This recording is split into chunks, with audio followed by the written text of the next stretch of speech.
नमस्कार। टीडीएम सफलता चैनल में एक बार फिर आप सभी का स्वागत है। आज हम इस वीडियो के द्वारा कक्षा 8 संस्कृत 8 ग्रेड अभ्यास पुस्तिका जो वर्ष 2024-25 में हमें दी गई है, आज हम इस अभ्यास पुस्तिका के अष्टमः पाठः यक्ष प्रश्नाः, तो यक्ष प्रश्न के अभ्यास को हम करने जा रहे हैं।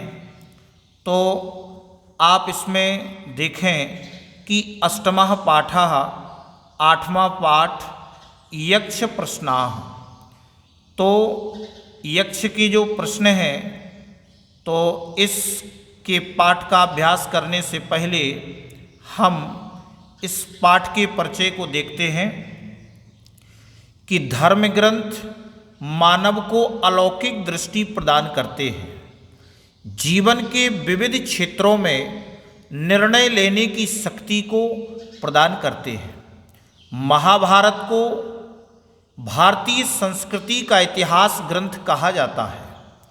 इसमें 1,00,000 श्लोक होने के कारण इसे सतसाहस्री संहिता कहा जाता है।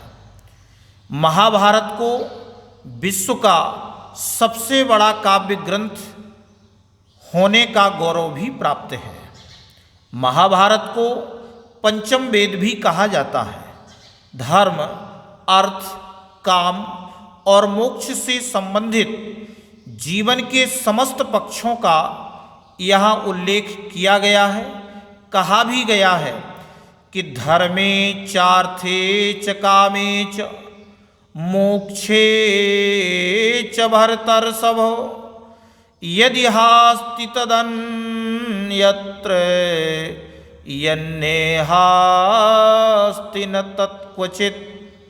अर्थात पुरुषार्थ चतुष्टय से संबंधित जो महाभारत में उपलब्ध है वह सभी ग्रंथों में उपलब्ध हो जाएगा, किंतु जो यहाँ नहीं कहा गया हो वह कहीं भी नहीं है। इसलिए यह ग्रंथ भारतीय संस्कृति का इतिहास है, जहाँ राष्ट्र के प्रति समर्पित भीष्म पितामह का आदर्श व्यक्तित्व है, वहीं सत्ता के लिए छल करने वाले दुर्योधन का भी उल्लेख है। इस ग्रंथ में 18 पर्व अर्थात खंड हैं। प्रस्तुत पाठ में हम वन पर्व से उद्धृत युधिष्ठिर यक्ष प्रश्न संवाद का अध्ययन करेंगे, जो साक्षात्कार विधा का ज्ञान पाने में सहायक होगा। तो और बच्चों को अन्य ग्रंथों से भी प्रसिद्ध कथाएं घटनाएं सुनाएं। तो चलिए हम प्रारंभ करते हैं। सबसे पहले बहुविकल्पीय प्रश्न में दिए गए हैं। प्रश्न पहला है, पांडवानां कथा वर्णिता अस्ति। पांडवों की कथा वर्णित है। तो पांडवों की कथा कहाँ वर्णित है? महाभारते अर्थात महाभारत में। दूसरा प्रश्न है, ज्येष्ठः पांडवः अस्ति। बड़ा पांडव है, यानी ज्येष्ठ पांडव है। तो पांडवों में जो ज्येष्ठ थे वह थे युधिष्ठिर। ज्येष्ठा युधिष्ठिर पांडवा अस्ति। तीसरा है, महाभारतस्य रचनाकारः कः। महाभारत के रचनाकार कौन हैं? तो महाभारत की जो रचना की है वह वेद व्यासः। वेद व्यास जी ने महाभारत की रचना की। महाभारत युद्धम कयोः मध्ये अभवत। महाभारत का युद्ध किनके बीच में हुआ? तो महाभारत का जो युद्ध हुआ था वह कौरव और पांडवों के बीच में हुआ था। पांचवा प्रश्न है, दत्तवान पदे कः प्रत्ययः भवति। दत्तवान पद में कौन प्रत्यय होता है? तो इसमें हो जाएगा वान इक्तवत प्रत्यय, ये आपका हो जाएगा तुवतु। इसके बाद रिक्त स्थानानि पूरयत। प्रश्न छठवां है, युधिष्ठिरस्य मातुः आसीत्। युधिष्ठिर की माता कौन थी? कुंती।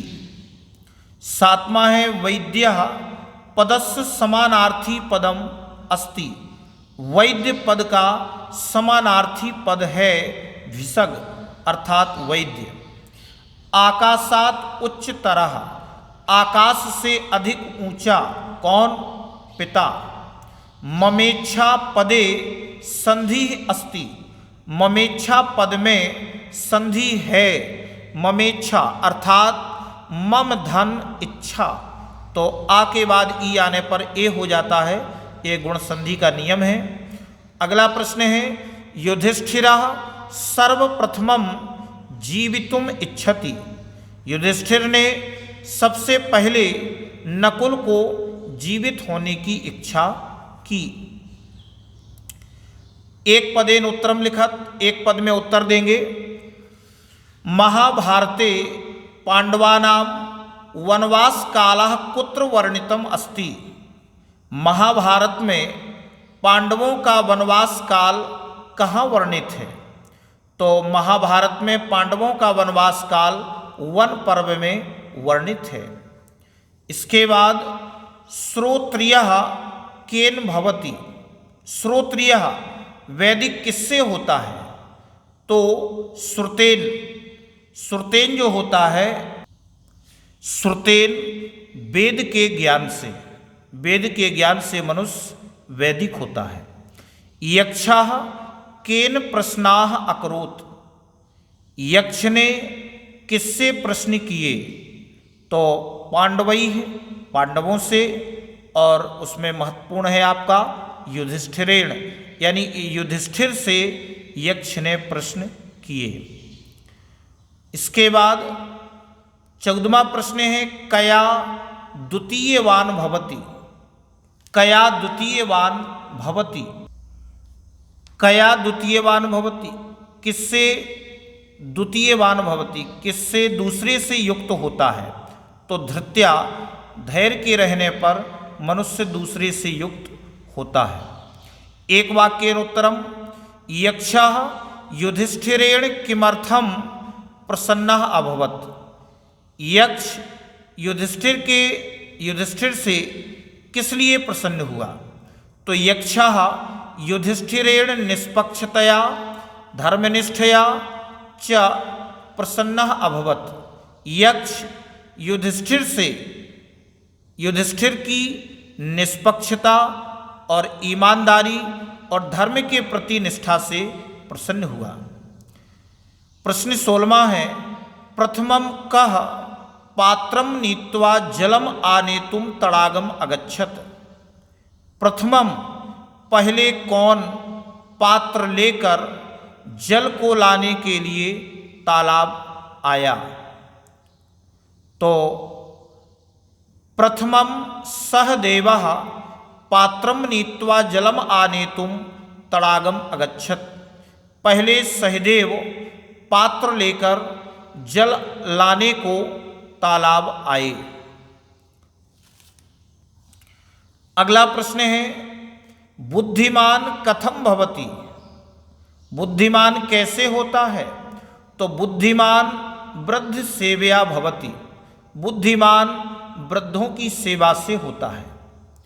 युधिष्ठिरः प्रथमम कस्य जीवनम यक्षम अयाचत।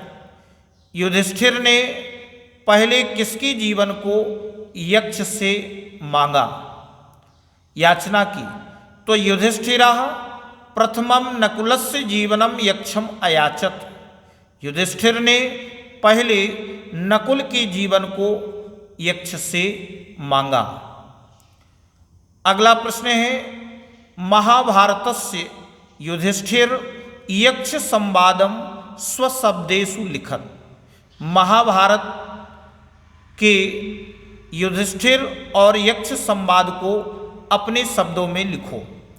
तो यहाँ पर हम बता सकते हैं कि यक्ष ने पूछा, प्रश्न किया कि केन श्रोत्रिय महत द्वितीय बात बुद्धिमान च भवति।